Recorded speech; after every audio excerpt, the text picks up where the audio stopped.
Rev it up and welcome to Cars Yeah, show number 1475. I enjoyed controlling something that was going fast. I wasn't speed. It was controlling what the car does and going really fast and not crash.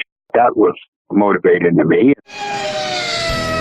This is Cars Yeah, where you'll enjoy interviews with inspiring automotive enthusiasts. Mark Green is here to provide you with a fuel injection of automotive inspiration. So get in, sit down, buckle up, and get ready for a wild ride here on Cars Yeah.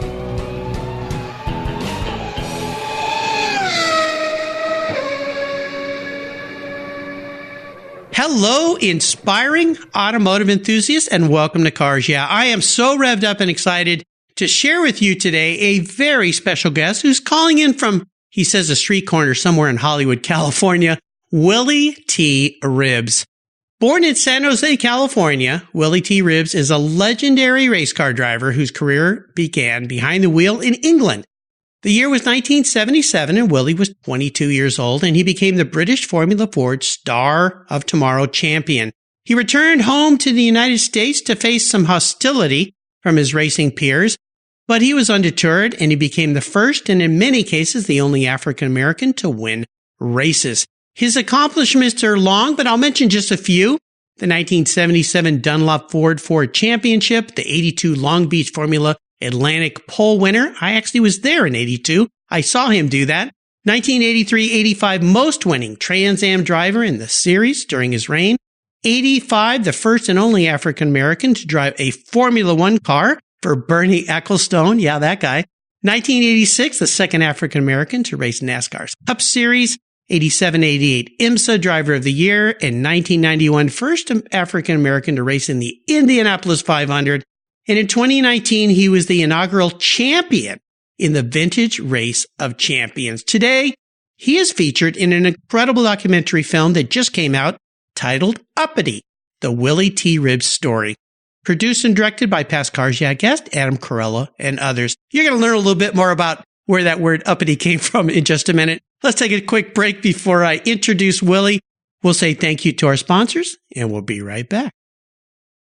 Winter's here and things can get a little messy. Rain, snow, salt, mud, dirt, and everything Mother Nature comes up with can hurt the finishes of your vehicles, both inside and out. I'm not worried though, because I've used Covercraft car covers on my rides since 1975. Today, Covercraft offers you a total solution to vehicle protection. They make the best fitting, finest made car covers in the world and offer a wide variety of materials, colors, and options that protect your paint and the interior too. Live where it's sunny all the time? Lucky. Covercraft dash covers and sunscreens are the best. Got pets, messy kids, messy in-laws, or just messy friends? Covercraft seat covers are the perfect fit and the perfect solution for keeping your seats looking new. And don't forget their custom fit floor mats and trunk liners. They are a must-have for all your vehicles. Your cars, trucks, van, or whatever you drive will say thank you. And I've got a deal for you. During January 2020, you can get 10% off plus free shipping on all Covercraft products. That's right. Go to covercraft.com and use the code YEAH120. That's YEAH120 at checkout. That's covercraft.com and use the code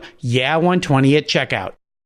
Hey, Cars Yeah race fans. Andy Collins, owner of Armadillo Racing, is a past guest here on Cars Yeah. Last year, I was honored to be a speaker at his high-performance racing seminar, and having attended, I can tell you it's an invaluable learning experience if you love to race. This year marks the 25th anniversary of Armadillo's high-performance racing seminars, and it takes place Saturday, February 8th in Tacoma, Washington. For your seminar fee, you'll spend a day with 4 of racing's premier professionals on how to improve your driving and much, much more. This year's outstanding speaker lineup include Jacques Delary, PhD, world-renowned high-performance driving and life coach, Jeff Braun, a race engineer with a history at Core Racing and IMSA, Ross Bentley, top driving coach, author of world-renowned Speed Secrets and a fellow podcaster, and Dan Davis, retired director of motorsports for Ford Motor Company. All of these incredible racing experts are past guests here on Cars Yeah. As an added bonus for Cars Yeah listeners, you'll get to join these speakers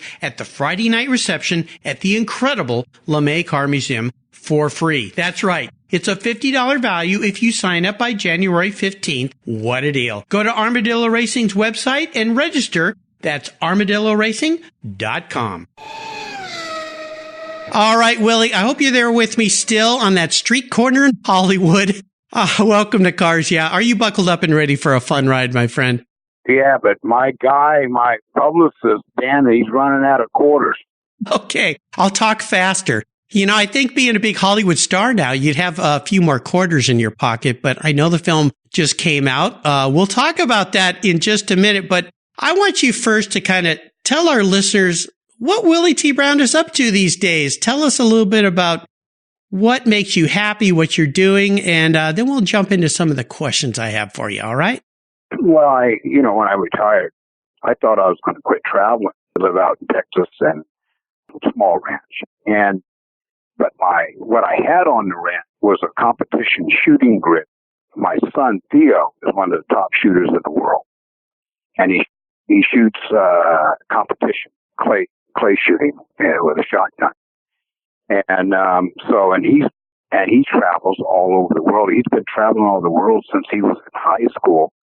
And when I say world, I'm talking Dubai, Italy, England, Cyprus, Mexico. He's all over the world. And he does it now. That's his career. So, I thought I was going to just be out to pasture after, I hung the helmet up and, I started traveling with him and I follow his career and help him with his sponsored deals. And, so that's what I'm doing now. You must be a very proud father. I do some sporting clay shooting myself, and I'm very challenged. I'm not very good at it. That darn thing just seems to always be moving a little quicker than my aim, but I didn't know that about Theo. That's very, very cool. Congratulations. Yeah. He's won some champion. He won the National K-Cup Championship a couple of years ago, and last year he won the Ohio Championship, the Eastern Championship. So, he's done real well. In fact, he was junior national champion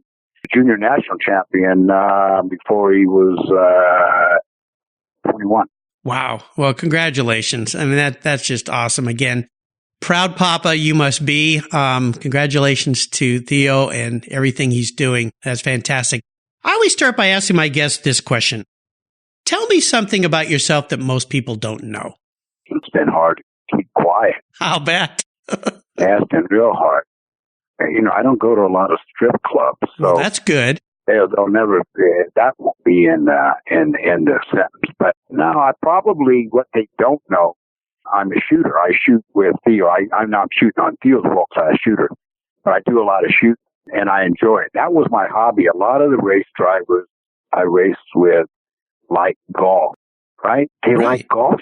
And I just thought, no, it was a little bit too quiet for me. Anything I do, it's got to make noise, whether it's a race car or a shotgun going off or, a woman screaming in the bed. I mean, it's got to have noise.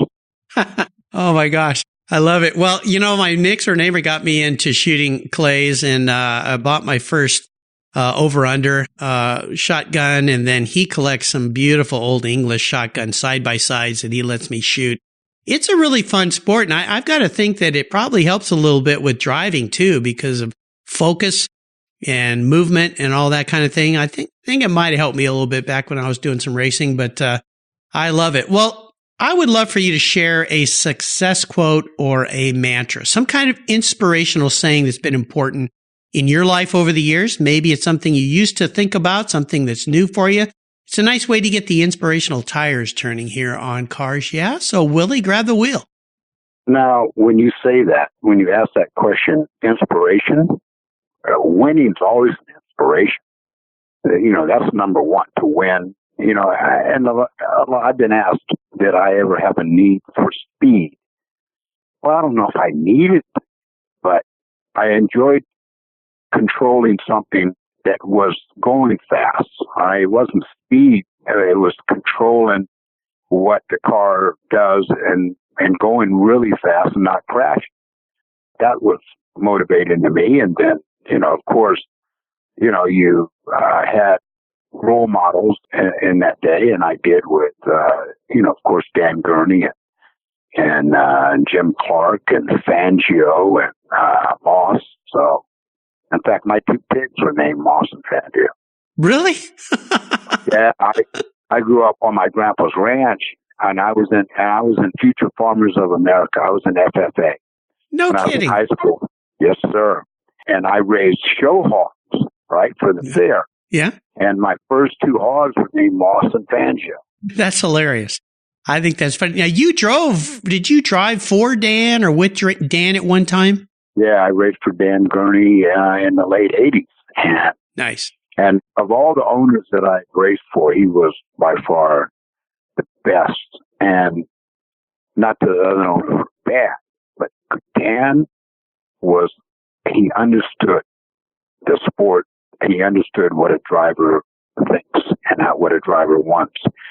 And so you didn't have to sit down and explain to him for hours why you want something mechanically with the car or why you want something technically.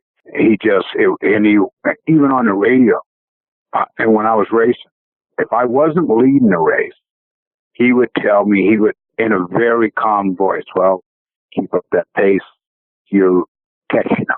And that's all he would say. And then if I was out in front, he would say, just keep up that pace and you're going to win.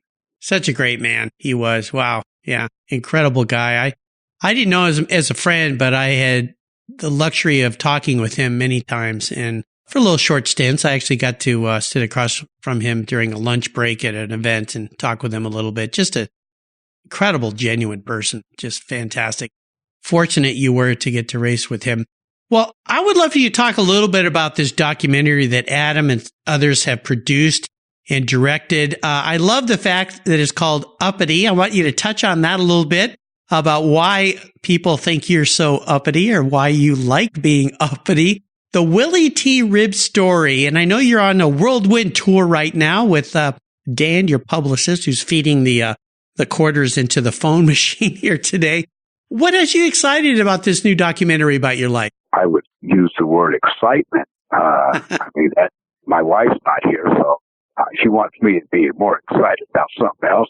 But what Adam Carolla did is he told a story and about the challenges of my career.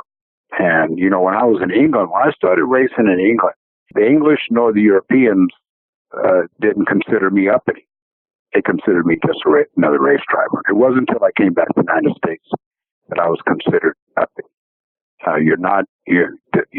aren't you playing basketball or football or the traditional African American sport? All right. It was an obstacle right from the start. And how dare you? I didn't come from the ghetto. Okay? I didn't come from the hood.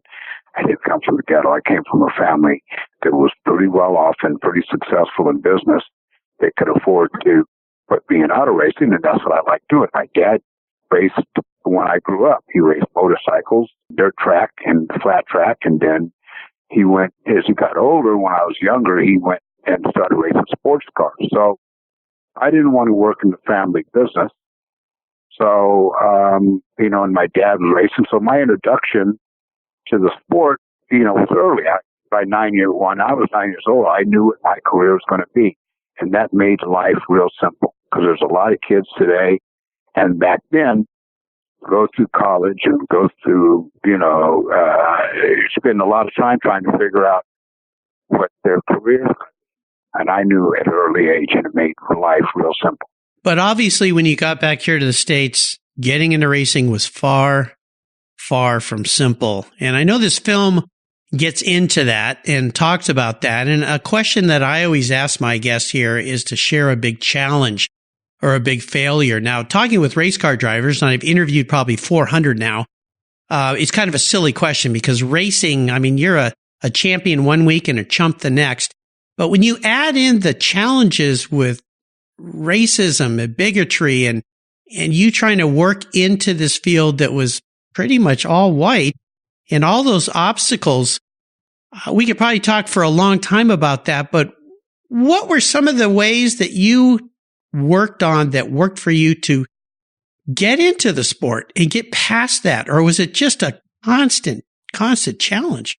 Well, there's been, Bobby Unser said to me, he said, not many race drivers could deal with what you did. He said, and he said, Frank, I don't know anybody could have handled what you did, the death threats, the N-word. And he said that was a distraction that just was not necessary. And Bobby Unser and I are very close to this day. And he, of all the old school drivers, he was probably the most supportive. And, you know, Al Unser Jr. and I are not just friends, but we're business partners as well. And we're close. And, you know, despite the obstacles, there's always those. There was Paul Newman. And behind the scenes, there was Muhammad Ali. Behind the scenes, there was Jim Troop. There was, you still, despite the negative, there's always the ones push you along through all that negative, and they were there for me. And I thank God for them as much as I can think of. Almost every day or every other day, I thank the Creator for those people that they're in my life. Yeah, very, very fortunate to have them there helping you. You think about racing and the effort it takes to be a winner, and then all those distractions. Were there some techniques or things that you did to be able to stay as focused as you did? I mean, were you able to turn that off at certain times, or was it just surrounding yourself with those positive people? Actually, I never thought of that, the distractions, the death and word as a distraction. I actually sort of enjoyed it. Sort of almost like, and a lot of people ask me, well, how did you feel that? Did that depress you? Did you really, now today they call it bullying, right? They call it bullying. Actually, I sort of got a turn on from it. I don't know if it was a sexual turn on, but I got sort of an erotic feeling I got from all the hate and the N-word. So it was a driver for you, excuse the pun, but a pusher for you to be more aggressive in your driving. And I say aggressive in a positive way. Because I wasn't worried about anybody physically doing anything. My grandpa used to say, people like that, when they threaten you, all they're going to do, the only thing they're going to do is use the toilet if they keep eating regular. Yeah. But you know what I mean, right? Yep. Yeah. That's all they're going to do. And as far as, getting in my face, no one, not once in my life, in my career, has a driver or anyone from another team come up and said the N-word in my face. Yeah. Well, it was a good thing for them, not me. Okay, Yeah. It's a good thing for them because there's nothing. Eating dinner through a straw. Yeah, not much fun. Yeah, no fun at all. The word uppity, which is the title to this film, obviously applies to you. I mean, you have a very unique passion and character about you. You're a personality. Let me put it that way. And I'll tell my listeners, we had a great little pre-show chat. I do that with a lot of my guests. And from the minute that Willie answered the phone, I put a smile on my face because he is a very, very unique individual, just a fun, loving person. We're going to talk a lot more about you in a minute, but let's take a quick break, thank our sponsors, and we'll be right back. Edelbrock has been the name in automotive performance since 1938. Edelbrock designs and builds thousands of the finest automotive performance products right here in the USA for both street and track. From their AVS2 carburetors to V6 superchargers, if it's more power you crave, Edelbrock delivers. Let's talk superchargers. Whether it's an application-specific system or a universal fit, their precision-made assemblies come in multiple stages for a wide variety of makes and models. Their V6 superchargers are dyno-tested and ensure the perfect fit and maximum horsepower torque, plus added boost. You get huge power gains. I mean huge power gains. Quality construction you can trust and backed by decades of knowledge, Edelbrock is a brand that provides you with proven performance, and I've got a deal for you. This January 2020, you can get 10% off if you use the code CARSYEAH at checkout. Just go to Edelbrock.com and use CARSYEAH, all one word, at checkout and get 10% off. Tell them Mark at CARSYEAH sent you. That's Edelbrock.com, checkout code CARSYEAH for your 10% off. My favorite collector car magazine is Keith Martin's Sports Car Market. I've been a subscriber for decades. Sports Car Market is the Wall Street Journal for the enthusiast and the collector. It's your monthly must-read whether you dream of owning a collector car, have 2 cars, or 200. Sports Car Market has been around for 31 years, and it's filled with valuable articles, intelligent write-ups, and the latest auction sales. Go to sportscarmarket.com and subscribe today. Plus, you'll get the exclusive SCM guide to restoration shops included for free. At checkout, use the code CARSYEAH and receive a 50% discount on your digital subscription. It's an exclusive offer from me here at Cars Yeah. I'm Mark Green, and I love Sports Car Market magazine. Are you looking for a way to get your products or services into the ears of thousands of automotive enthusiasts around the globe? I can help. This is Mark Green here at Cars Yeah. And I'd be honored to be an influencer and ambassador for your brand in a unique and personal way. 5 days a week, thousands of subscribers and listeners enjoy the Cars Yeah podcast and website.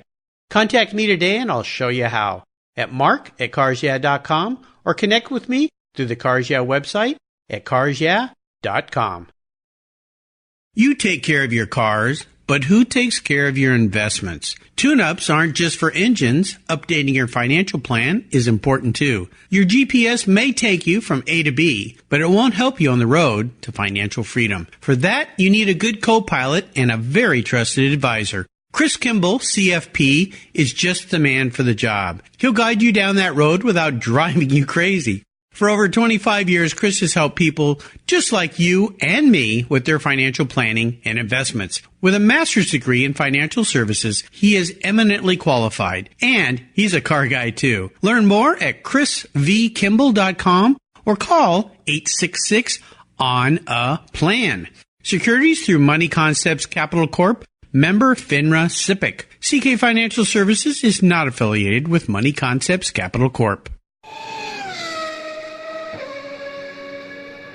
Willie, let me ask you this. I want you to go back in time a bit. Now, I know you grew up with a dad who raced motorcycles, dirt track, flat track, and you ran Formula Fords back in the day. But is there a story that you can remember that instigated a passion you have for cars? Is there a pivotal moment in your life when you knew that you were going to be a car guy, a racer?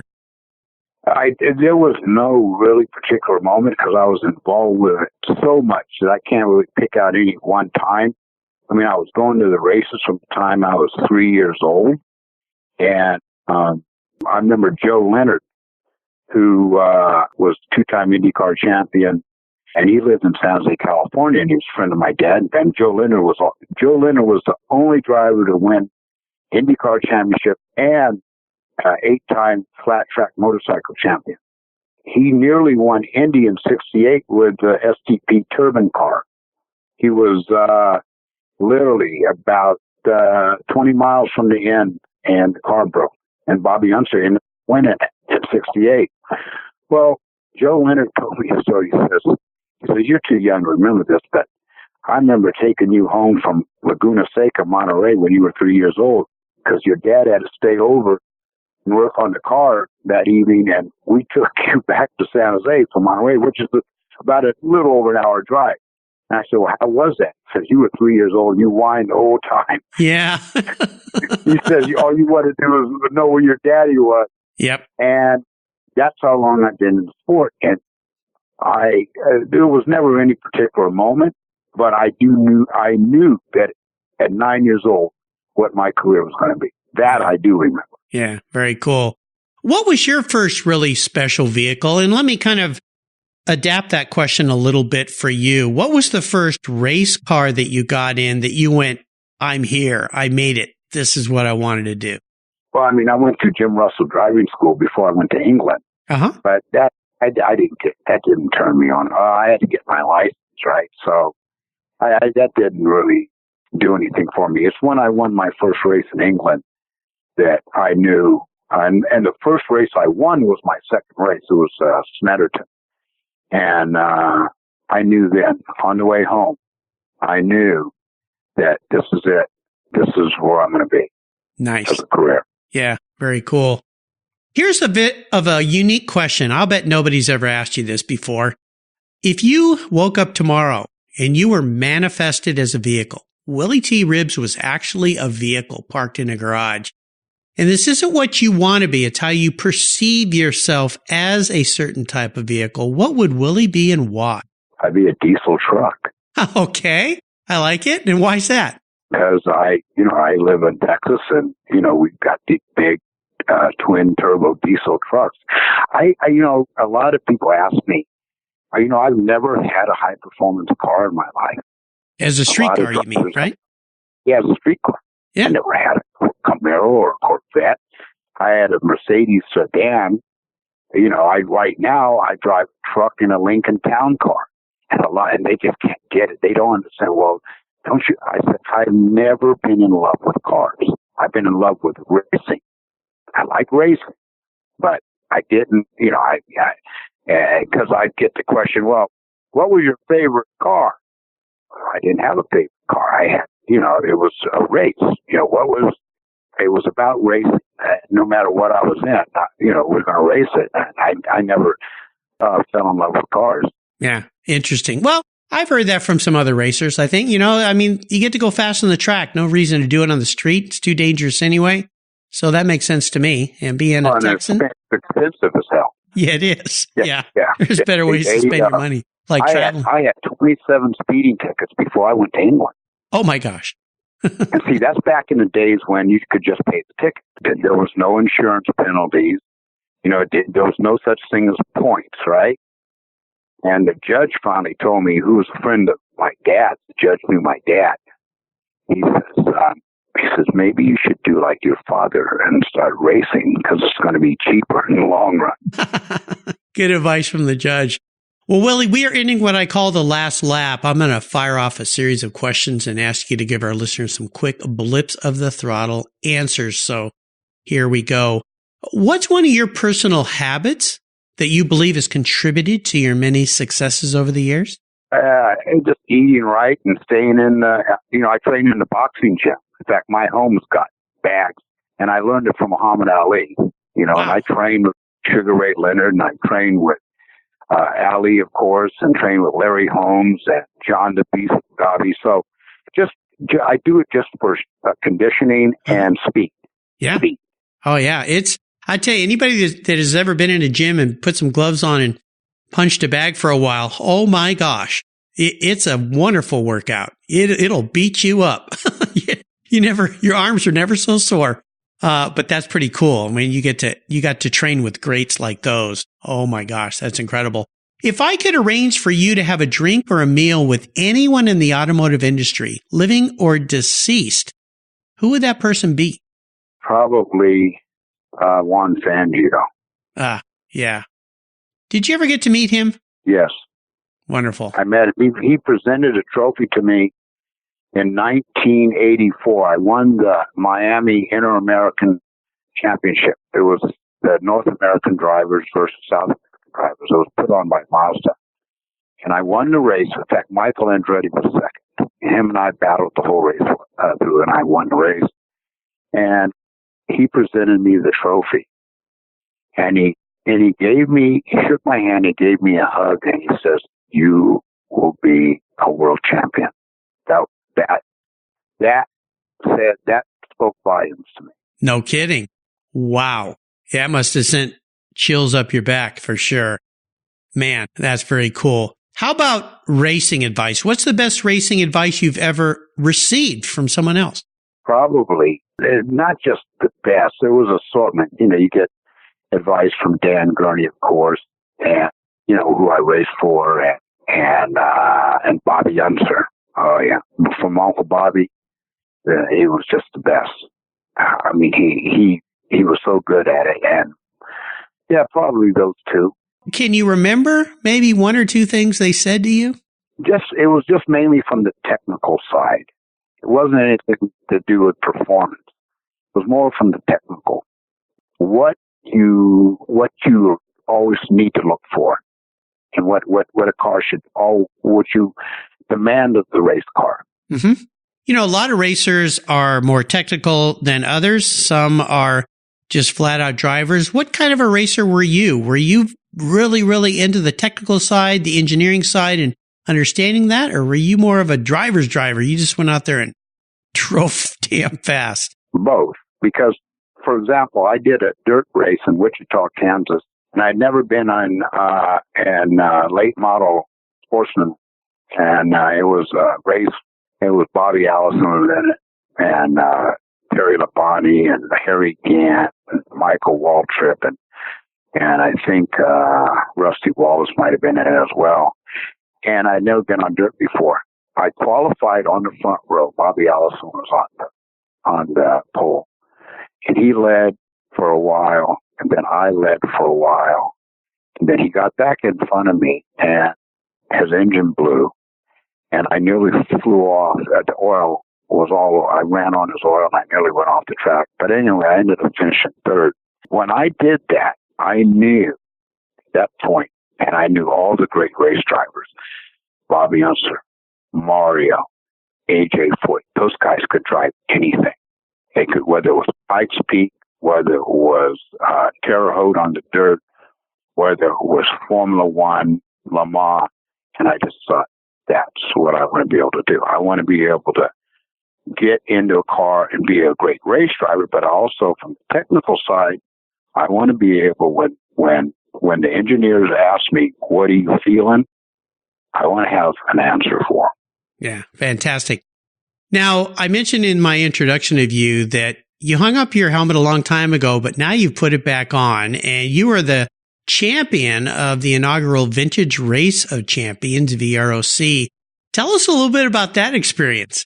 You told me in the intro you drove a very interesting Corvette. Well, the limit for vintage cars, I think, is 1972. And the Corvette I was driving was owned by a guy out of Texas named Jim Kitchener, a wealthy guy with a lot of money. And he teamed me up with one of the top amateurs. It's a Pro-Am. Amateurs start the race, run 7 laps, no more than 7 laps. Then the pros take over. And the pros are IndyCar driver case Vintage Race Champions. So it's Al Unser Jr. and Bobby Labonte and Todd Bodine and Mike Skinner. And so, it's about 12 cars, 12 to 14 cars, and IndyCar drivers, sports car now, and it's called the Vintage Race of Champions. And so last year was the inaugural. It was the first year of the Race of Champions, and I ended up winning. I won Indy. And the biggest race in that championship, of the VROC championship, is Indy. And we won that race, and I'm going to pick everybody shows up for that one. And I think Bobby finished second. O'Dine was third. But I got to tell you, when you race at Indy, no matter what it's in, it's a big deal. And racing against those guys, I mean, when we were young then, no one really talked to each other back in those days. It was so focused on, your job. Well, now we're heavier. We're a little, like I said, you lose feathers. You ever seen a rooster? You ever seen an old rooster? Yeah, I think I see him every morning in the mirror. Yeah, that's right. Yeah, the old rooster, the feathers are picked off the top of their head. There's feathers as well. That's what we are now. Yeah. But we still go out and, race and hard. We race hard. Yeah. Not as fast as we used to be, but it's still as competitive as hell. And the fans love the VROC Championship. They love it. Oh, yeah. They get to see people that they grew up with, just like me. And you were driving that Corvette. You were telling me it had like 900 horsepower, but they can't modify the brakes, so it doesn't stop. Yeah, exactly. I mean, and back when they were originals, back in the day, they were 400 horsepower, 450 max. Now we're pushing 900. And when you get to the end of the straightaway, you got to get that thing slowed down. No kidding. And I mean, we're at, for example, at Virginia, VIR, which is the last race of the year in September, we were running 193 miles per hour down the back straight. Holy. 193. We're talking IndyCar speed there, son. Yeah. Oh, my gosh. 193 in a vintage car. Yeah, that's crazy. I mean, that's incredible. I can't even begin to imagine. And then you got to stop the darn thing. So. Oh, yeah. No, you better make your braking points just perfect. Yes. Because, during the race, a lot of guys went off the end of the straightaway. I'll bet. They look like John Deere tractors out there. Yeah, absolutely. Well, congratulations on that win. That's pretty incredible. And to be back in the seat and racing, it's got to be a complete blast for you. I'm sure you're having fun with it. All right. Well, Willie, I've got a last question for you here. I call it the checkered flag. I know you said that you don't really get into having fancy fast cars and all that. You drive a truck and a Lincoln Town car. You're out there in Texas on a nice little ranch. But today I'm going to buy you a little gift for being on Cars Yeah. I'm going to buy you any classic vintage car, could include a vintage race car if you'd like, that you can have to park in your garage. But there's a couple rules with this game. One is you have to keep it. You can't have me buy you a Ferrari GTO and then sell it and have a lot of fun. You got to keep it. I want you to drive it and enjoy it a little bit. And it's also the only one collector car that you can have. When you think back to all the cool cars you've seen in your life, what's the one car that I could park in your garage? Because, our mutual friend Adam Carolla, he's got some pretty cool vintage race cars in his garage and street cars. I want the Mercedes that Fangio drove, the two-seater. The silver coupe. You know what I'm talking about? Yeah, it's in the Mercedes-Benz Museum. I've seen that. That's the one I want. Okay, you're not cheap, are you? How's that credit card look now, son? Yeah, that I got to get that fancy. They call that the black card that you can charge anything you want on it. Oh yeah, yeah. You're no cheap date, so. Yeah, and since Bill Gates lives up near you, you might want to talk to him about a loan. Oh, okay. Yeah, I'll give Bill a call. Yeah, he's got up there. He's got some loose change flying around. Yeah, you just said Willy T would like this, Billy. Okay. And Billy. Yeah. There was a beautiful Fangio's Benz. It was a 54 F1 car. I think if that's the car you're talking about. That particular car sold at Goodwood for $29.7 million. So you've got expensive taste. I just thought it was cool. I didn't care about how much it cost. Well, of course. I thought that is one cool car. It is. And I like Mercedes, and I like Mercedes for what they've done in racing. I like Mercedes for what they're doing with Lewis Hamilton. Yeah. And they're just and I've worked with the Germans before. Yeah. They're fabulous. Yeah. Nice.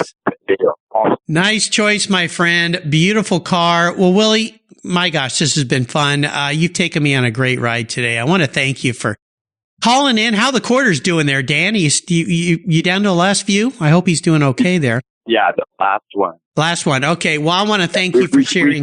We just dropped it in just okay. now. Well, I'll talk fast. I want to thank you for sharing your amazing life journey. I mean, there's so much to talk about here. Is there a little parting piece of wisdom or guidance you might offer as a fine human being to others about how to live their lives, about how to go through lives? One little pearl of wisdom from the great Willy T. Ribbs. Yes. HDB BMF. Okay. H, capital D, capital B, capital D, capital M, capital F. Hard dick brother, bad motherfucker. I might have to edit part of that out of this family-friendly show. I thought I'd get through this without you going off the rails here, but obviously we didn't. That's how we used to say that before Chuck Looper. That was our saying before every race. When I got in the car, that's what we said we're going to be. Wow. Well, for those listeners out there, and I've got one in particular named Chris. He's a longtime listener. Chris, you have to cover your ears for this part. I'm sorry, buddy. But I think I'm going to leave this one in because, it's true to form. It's an absolute classic. Classic. And I'll remind our listeners that you can find Willie in a variety of ways. Go to his website. It's www.officialwillytribs.com. You can learn all about him. And you've got to also check out this new film that Adam Carolla and his team put together. Documentary film called Uppity, the Willy T Ribs story. Absolutely brilliant. I'll put links to where you can figure out where to go and see this film and watch it and learn a little bit more about this amazing guy. And you said to me in the beginning here, you're on a bit of a travel here to talk. You spoke with some New York television shows this morning. You're here with Cars Yeah today. Where are you heading next out of Hollywood? To another gig, another Hollywood PR gig we got. And the response has been insane. It's been an awesome response. And there's people right now that are talking to me. Whoa! Right now, and we're not. The horse is still is not even sweating yet. Yeah, we're not even at a hot lather yet. So no, it's yeah. We got to soak down them horses. So anyway, nice. So it's so far so good. That's great. Well, listeners, again, I'm going to put some links on Willy T Ribs show notes page here on Cars Yeah. Go watch this film. Check it out. I mean, it's from a different time, a different era. But Willie is still the same old guy he's always been, a fantastic human being. Willie, thank you for being so generous today with your time and expertise and for sharing your life with me. You made my day. You made my week. You made my year. Until you and I talk again, my friend, I'll see you down the road. All right. I'll see you. Wear those shoes your daughter bought you. Yeah. Talk to Adam about those shoes, which yeah, I sure will. All right, my friend. Have a great rest of your day. Right. Thanks again. Cheers. Bye. Take care. Thanks, Dan, for the quarters. Bye-bye.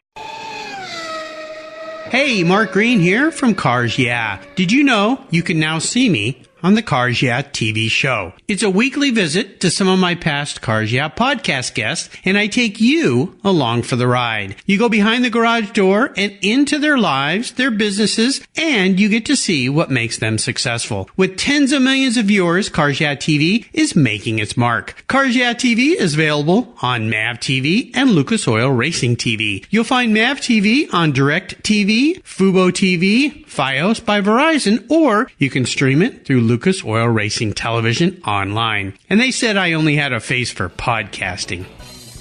Thank you so much for joining us on today's ride here at Cars Yeah.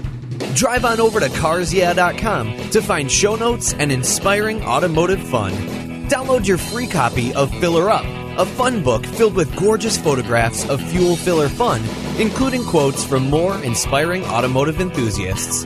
Download your copy today, and we'll see you next time on Cars Yeah.